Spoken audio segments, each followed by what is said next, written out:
রান্না করতে অনেকটা দেরি হয়ে যাবে। এখন বাজে 11টা 25 মতন। তো এখন হচ্ছে রান্নাবান্নায় ঢুকলাম। তো কি কি রান্না করব চলো সেগুলো তো তোমাদের সাথে শেয়ার করব। আর তোমাদের সকলকে জানাই গুড মর্নিং। আর জানি তোমরাও বেশ ভালো আছো, আমরাও বেশ ভালো আছি।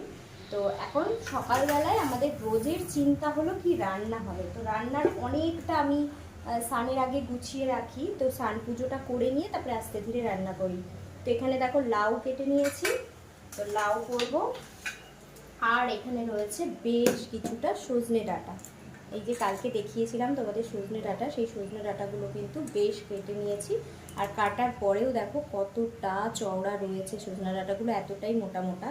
তো মানে প্রচুর পরিমাণে শাঁস আছে, খেতেও বেশ টেস্টি হবে। তো এটা দিয়ে এই সজনে ডাঁটাটা দিয়ে কি রান্না করব, লাউটা দিয়ে কি করব, আর এখানে রয়েছে উচ্ছে আলু ভেন্ডি। তো এটা দিয়েও একটা রান্না করব। তো কি করছি রান্নাটা, তো চলো দেখতে থাকো। আমি পরপর সমস্ত গুছিয়ে তোমাদের সাথে শেয়ার করার চেষ্টা করছি। আজকে একটু ডাল করব, সেটা হলো মুসুরির ডাল। তো এই যে ডাল ঢেলে নিয়েছি, এটাকে ধুয়ে বসিয়ে দেবো। আর এখন যা মানে গ্যাসের দাম আর গ্যাসের ক্রাইসিস, সত্যি কথা গ্যাস পাওয়া যাচ্ছে না।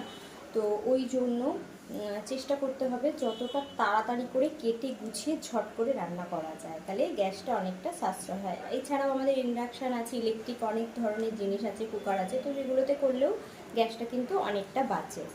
তো চলো ঝটপট করে রান্না করে নিই। এদিকে এই যে ডাল সিদ্ধ করে নিয়েছি লঙ্কা চেরা দিয়ে, তো ডালটা সিদ্ধ হয়ে যাক। আর এখানে দেখো লাউ আমি ঝুড়ি ঝুড়ি করে কাটতে পারি না বলে এইভাবে পিলারে করে কিন্তু এই যে লাউটাকে এরকমভাবে ঘষে নেব।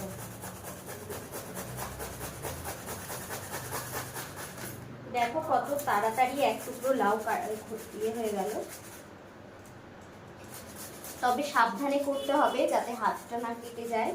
তো এই জন্য এই শেষের দিকেরটা অত স্পিডে করা যায় না। তো এই যে এইভাবে কিন্তু লাউটাকে একদম ঘষণিতে ঘষে নিলাম।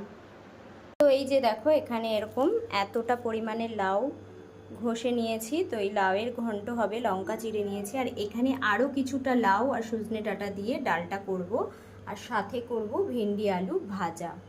এখানে রয়েছে অল্প কিছুটা চিংড়ি মাছ, ওটা দিয়েই কিন্তু লাউ ঘন্টটা করব।